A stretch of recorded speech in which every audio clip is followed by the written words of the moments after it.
당신의 신앙 여정의 깊이를 더할 오늘의 탐구, 지금부터 시작합니다.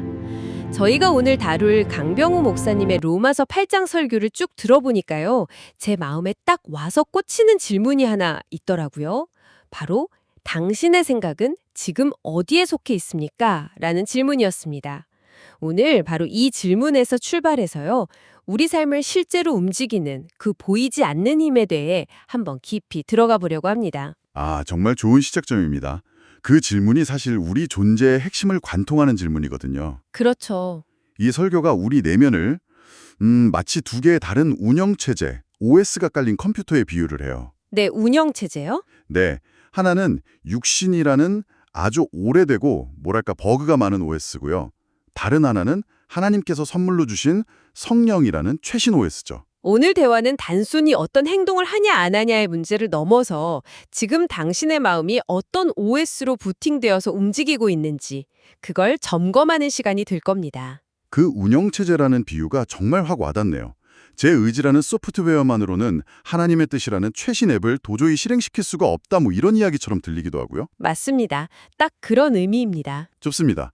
그럼 오늘 로마서 8장 3절에서 8절 말씀을 바탕으로 강병우 목사님의 설교를 따라서 이 두 OS의 정체가 뭔지, 그리고 어떤 OS를 선택하느냐가 우리 삶에 어떤 극적인 차이를 만들어내는지 함께 탐색해 보겠습니다. 설교의 출발점이 참 흥미로웠어요. 보통은 무엇을 하십시오 이렇게 시작하는데 이 설교는 정반대더라고요. 그렇죠. 우리는 할 수 없다. 이 철저한 인정에서부터 시작하더군요. 로마서 8장 3절 말씀처럼 율법이 아무리 선한 길을 보여줘도 우리 육신이 너무 연약해서 그 기준에 도달할 수 없다는 선언이잖아요. 네. 이 무능력하며 거뱀이 왜 그리 중요한 첫걸음이 되는 걸까요? 그것이 바로 복음의 문이 열리는 지점이기 때문입니다. 인간의 모든 노력, 또 모든 종교적인 행위가 끝나는 바로 그곳에서 하나님의 은혜가 시작되거든요.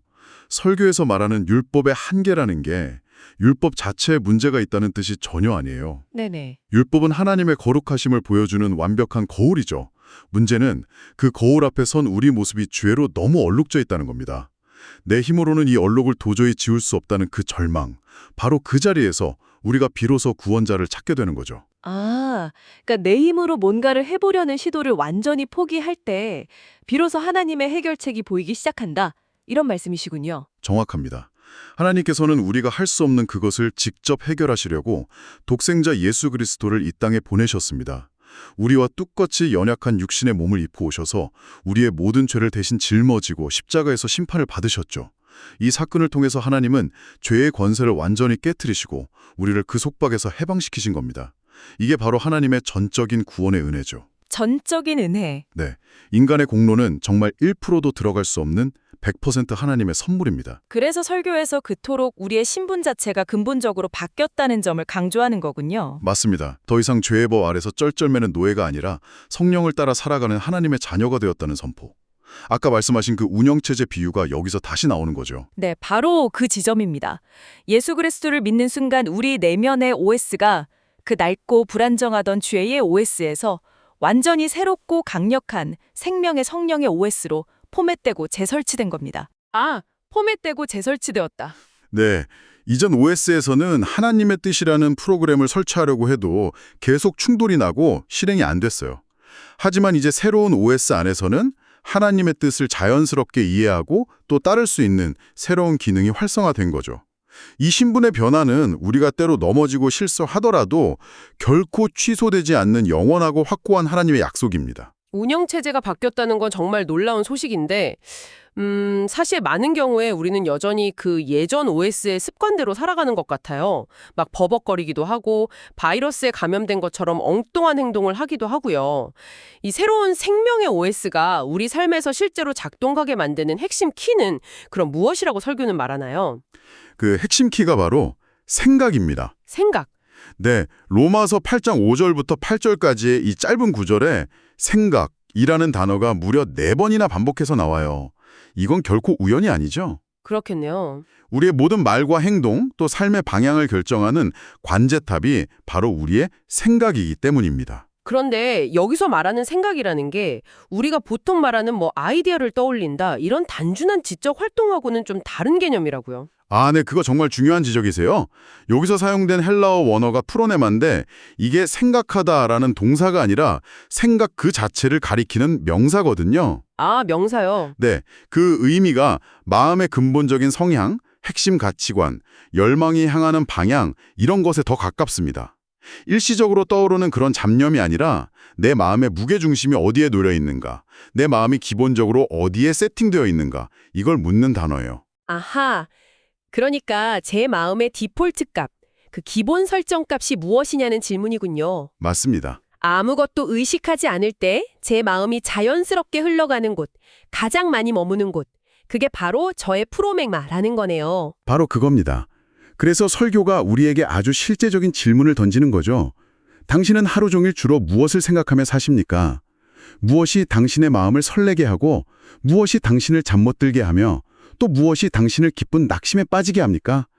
그 대상이 바로 당신의 운영체제가 육신의 OS인지 영의 OS인지 보여주는 가장 명확한 증거라는 겁니다. 그 질문을 스스로한테 던져보니까 좀 뜨끔한데요. 설교에서는 이 두 가지 생각의 상태를 두 개의 레이더라는 비유로 정말 실감나게 설명하더군요. 네, 아주 강력한 비유죠. 우리 안에 두 개의 레이더가 있다고 한번 상상해 보십시오. 첫 번째는 육신의 레이더입니다. 이 레이더는 성능이 아주 단순해서 오직 한 가지 신호, 바로 나, M이라는 신호만 수신하도록 설정되어 있어요. 네, 나의 유익, 나의 평판, 나의 안락함, 나의 성공, 나의 영광, 모든 주파수가 철저하게 자기 자신에게만 맞춰져 있는 거죠. 그 두 개의 레이더 비유가 정말 실감나네요. 예를 들어서 직장에서 누군가 제 아이디어를 가로채서 발표했다. 한번 상상해보면요. 네, 육신의 레이더는 즉시 경고음을 막 울리면서 분노, 복수심, 억울함, 내 평판에 대한 걱정 이런 신호를 엄청나게 뿜어내겠죠. 그렇죠. 그게 육신의 레이더의 즉각적이고 아주 본능적인 반응입니다. 하지만 그리스도인에게는 또 하나의 레이더, 바로 영의 레이더가 동시에 작동하기 시작합니다.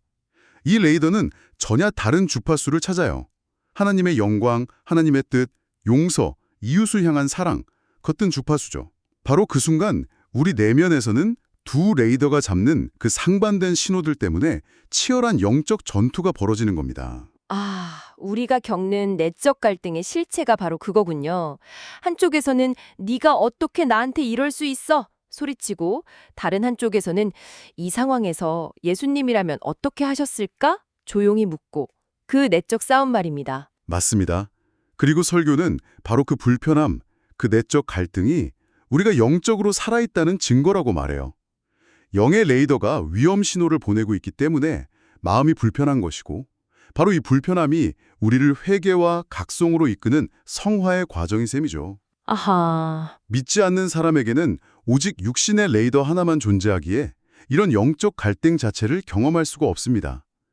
고린도전서 2장 14절 말씀처럼 그들에게 영적인 일은 그냥 어리석게 보일 뿐이고 그 주파수 자체를 감지할 수조차 없는 거죠. 그렇다면 그리스도인은 평생 이 두 레이더 사이에서 갈등하면서 살아야 하는 운명인 건가요? 설교의 핵심은 그게 아니었던 것 같은데요? 물론입니다. 설교의 핵심은 이것입니다. 두 레이더가 공존하되 하나의 성능이 다른 하나를 압도해야 한다는 겁니다. 압도해야 한다. 우리가 의식적으로 영의 레이더의 감도를 계속해서 높이고 그 주파수의 채널을 고정하는 훈련을 해야 한다는 것이죠. 만약 그리스도인이면서도 여전히 육신의 레이더 성능이 아주 빵빵하게 돌아가고 있다면 설교에서는 그걸 병원에서 여러 생명유지 장치에 의존해서 겨우 숨만 붙어 있는 상태와 같다고 비유합니다. 무서운 비유네요. 네. 영적으로 살아는 있지만 생명의 활력을 전혀 누리지 못하고 하나님이 주시는 생명과 평안이라는 복을 계속 놓치고 마는 그런 안타까운 상태라는 겁니다. 듣고 보니 정말 무서운데요. 살아있지만 살아있는 게 아닌 상태라니. 그렇다면 이 두 가지 생각에 가져오는 구체적인 결과는 무엇일까요? 설교는 이 부분에 대해서 아주 단호하게 선언하더군요. 로마서 8장 6절. 육신의 생각은 사망이요. 여기서 말하는 사망은 단순히 심장이 멎는 육체적 죽음, 그 이상을 의미합니다. 성경에서 말하는 사망의 본질은 하나님과의 단절입니다. 단절. 네. 생명의 근원이신 하나님과 단절될 때 그 결과는 삶의 의미를 잃어버린 깊은 공허함, 관계의 파괴, 끝없는 불안과 허무로 나타나는 거죠. 아무리 많은 것을 소유하고 성공해도 채워지지 않는 그 갈증, 그게 바로 영적 사망의 증상입니다. 그런데 더 충격적이었던 건 7절 말씀이었어요. 육신의 생각은 하나님과 원수가 되나니 단순히 하나님을 기쁘시게 하지 못하는 수준을 넘어서 하나님과 원수가 된다는 표현은 정말 강렬하게 다가왔습니다. 네, 제가 그냥 제 이익을 챙기려고 했던 사소한 생각이 하나님 앞에서는 원수 같은 행동이 될 수 있다는 거잖아요. 많은 분들이 그 구절 앞에서 옷깃을 여미게 되죠. 원수가 된다는 말은 하나님이 계셔야 할 내 삶의 왕좌에 바로 나 자신이 앉으려는 시도이기 때문입니다. 이건 겉으로 드러나는 거창한 죄악이 아닐 수도 있어요. 하지만 내 삶의 주인을 하나님이 아닌 나로 삼으려는 그 자기중심성이야말로 모든 죄의 뿌리고 조용하지만 가장 무서운 반역 행위라고 설교는 규정합니다.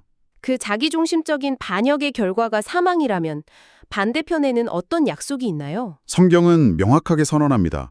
영의 생각은 생명과 평안이니라. 생명과 평안? 네, 여기서 생명은 단지 숨쉬고 사는 걸 넘어서 하나님의 능력과 활력으로 충만한 삶, 즉 조회라고 불리는 영원한 생명을 의미합니다. 그리고 평안, 즉 에이레네는 아무 문제가 없는 그런 고요한 상태가 아니에요. 네. 어떤 폭풍우가 몰아치는 상황 속에서도 하나님이 나와 함께 하신다는 그 믿음에서 오는 흔들리지 않는 내면의 중심, 그 든든함을 뜻합니다. 듣고 보니 정말 그렇네요. 마음이 불안하고 불편하다는 건 제 영혼이 무언가 잘못된 길로 가고 있다고 보내는 신호일 수 있겠군요. 이 평안이야말로 내가 지금 하나님을 기쁘시게 하는 순종의 길을 걷고 있다는 가장 확실한 증거가 될 수 있겠습니다. 그렇습니다. 불순종하는 사람에게는 결코 참된 평안이 있을 수 없습니다. 하나님의 뜻을 알면서도 외면할 때 우리 마음에는 무거운 죄책감과 불안해짐이 쌓이죠. 그러나 순종을 선택할 때 비록 상황은 어려울지라도 하나님이 모든 것을 합력하여 선을 이루실 거라는 믿음이 우리에게 세상이 줄 수 없는 평안을 줍니다. 네. 부활하신 예수님께서 두려움에 떨던 제자들에게 나타나셔서 가장 먼저 하신 말씀이 너희에게 평강이 있을지어다 였던 이유가 바로 여기에 있는 거죠. 이 평안이 우리 영적 상태의 시금석이기 때문입니다. 자, 그렇다면 이제 가장 중요한 부분으로 넘어가야겠습니다. 개념적으로는 영의 생각을 따라야 한다는 걸 알겠지만 막상 분주한 일상 속에서 이걸 어떻게 실천할 수 있을까요? 그 신호를 감지했을 때 우리가 영의 생각 쪽으로 방향을 틀 수 있게 도와줄 구체적인 핸들, 그런 실천적인 방법 같은 것도 설교에서 다루고 있나요? 네, 물론입니다. 설교는 마지막에 아주 구체적이고 실제적인 5가지 방법을 제시하면서 이것이 우리 생각을 지키고 다스리는 영적 훈련이라고 강조합니다. 아, 정말 다행이네요. 당신을 위해 그 5가지 방법을 하나씩 자세히 풀어드리겠습니다. 네, 정말 기대됩니다. 첫 번째 방법은 뭔가요? 첫째, 하나님 편에서 생각하기입니다. 어떤 문제나 상황에 부딪혔을 때 내 생각은 어떤가? 이걸 묻기 전에 이 상황을 하나님은 어떻게 보실까? 하나님의 관점은 무엇일까? 이걸 먼저 질문하는 훈련입니다. 아, 순서를 바꾸는 거군요. 그렇죠. 일종의 의식적인 멈춤 훈련이죠. 감정적인 반응이 팍 튀어나오기 전에 잠시 멈춰서 만약 하나님께서 지금 내 옆에 앉아서 이 상황을 보고 계신다면 나에게 뭐라고 조언하실까? 이렇게 질문을 던지는 겁니다. 그 질문 하나만으로도 생각의 방향이 완전히 바뀔 수 있습니다. 의식적인 멈춤. 그 표현이 마음에 와닿네요. 그럼 두 번째는 무엇인가요? 하나님의 기쁨을 먼저 생각하기였던 것 같은데요. 맞습니다. 두 번째는 하나님의 기쁨을 먼저 생각하기입니다. 이건 내 선택의 기준을 바꾸는 훈련이에요. 내가 원하는 것, 내가 할 수 있는 것이 아니라 이 결정과 행동이 과연 하나님을 기쁘시게 하는 일인가? 이걸 최우선 기준으로 삼는 거죠. 이게 우리의 이기적인 동기를 걸러내는 아주 강력한 필터가 됩니다. 때로는 내가 손해를 보더라도 하나님께서 기뻐하시는 일이라면 그 길을 선택하는 것, 그게 바로 제자의 삶이죠.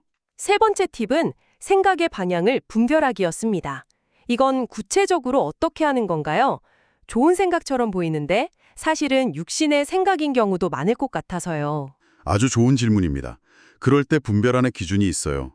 지금 내 머릿속을 맴도는 이 생각이 궁극적으로 나를 교만하게 만들고 나를 드러내게 하는 방향으로 가는지, 아니면 반대로 나를 겸손하게 만들고 하나님 앞에 더 낮아지게 하는 방향으로 가는지를 살펴보는 겁니다. 그 끝을 보는 거군요. 네. 예를 들어 봉사활동을 하면서도 사람들이 나를 얼마나 칭찬할까? 이런 생각이 든다면 그 생각의 뿌리는 육신에 있는 거죠. 하지만 이 작은 섬김을 통해 하나님께서 영광 받으시길 바란다면 그것이 바로 영의 생각입니다. 네 번째 팁은 앞서 이야기 나눈 마음의 평강을 점검하기와 연결되는 것 같네요. 그렇습니다. 네 번째는 마음의 평강을 점검하기입니다. 어떤 선택을 앞두고 기도할 때 내 마음에 하나님이 주시는 참된 평강이 임하는지, 아니면 오히려 내 안의 육심과 조급함을 자극해서 더 불안하게 만드는지를 점검하는 겁니다. 성령께서는 우리를 진리 가운데로 인도하실 때 반드시 평안이라는 선물을 함께 주십니다. 물론 거룩한 부담감과 평안은 다른 겁니다. 하지만 이기적인 욕심이 동반된 선택에는 결코 참된 평안이 머물 수 없습니다. 이제 마지막 5번째 방법이 남았네요. 이 마지막 방법이 앞에 4가지를 모두 가능하게 하는 뿌리가 된다고 하셨죠. 네, 가장 근본적이고 중요합니다. 5째는 자신의 믿음의 정체성에 집중하기입니다. 나는 누구인가라는 질문에 대한 답을 잊지 않는 것입니다. 끊임없이 스스로에게 상기시키는 거죠. 네. 나는 하나님의 자녀다. 나는 예수 그리스도의 피로 값을 치르고 산 존귀한 존재다. 나는 이 땅에서 하나님의 영광을 위해 살도록 부름받았다. 이 정체성에 대한 확신이 흔들릴 때 다른 모든 영적인 생각들도 힘을 잃고 표류하게 됩니다. 나의 감정이나 상황이 아니라 변치 않는 하나님의 말씀이 선포하는 나의 정체성을 굳게 붙드는 것. 이것이 모든 영적 훈련의 시작이자 끝입니다. 오늘 강병호 목사님의 설교를 통해서 우리 생각이라는 이 치열한 전쟁터에서 벌어지는 영적 싸움의 실체를 아주 생생하게 들여다본 것 같습니다. 육신을 따르는 삶과 성령을 따르는 삶의 갈림길이 결국 매 순간 우리가 어떤 생각을 선택하느냐에 달려있다는 것을 다시 한번 확인하게 되네요. 핵심은 이것입니다. 우리의 신분이 우리의 행동을 결정합니다. 우리는 이미 하나님의 자녀라는 새로운 신분을 얻었고 성령이라는 놀라운 운영체제를 선물받았죠. 네. 이건 우리의 노력이 아닌 전적인 은혜입니다. 하지만 이 놀라운 시스템이 우리 삶에서 제대로 작동하기 위해서는 영의 레이더에 의식적으로 주파수를 맞추고 그 생각에 순종하려는 우리의 능동적인 노력이 반드시 필요합니다. 가만히 있으면 저절로 되는 것이 아니라 매일 말씀과 기도로 생각을 지키려는 의지적인 결단이 필요하다는 것을 꼭 기억해야 합니다. 이라고 말했습니다. 만약 우리의 작은 자기중심적 생각들이 하나님 앞에서 일상의 작은 반역행위라면 혹시 반대로 아주 사소하고 평범해 보이는 생각 속에서 의식적으로 하나님의 관점과 기쁨을 구하는 그 순종의 순간들은 하나님 나라를 향한 일상의 작은 충성 맹세가 될 수 있지 않을까요? 그 작은 충성 맹세들이 모일 때 우리의 하루와 인생은 어떻게 달라질지 한번 깊이 묵상해 보시면 좋겠습니다.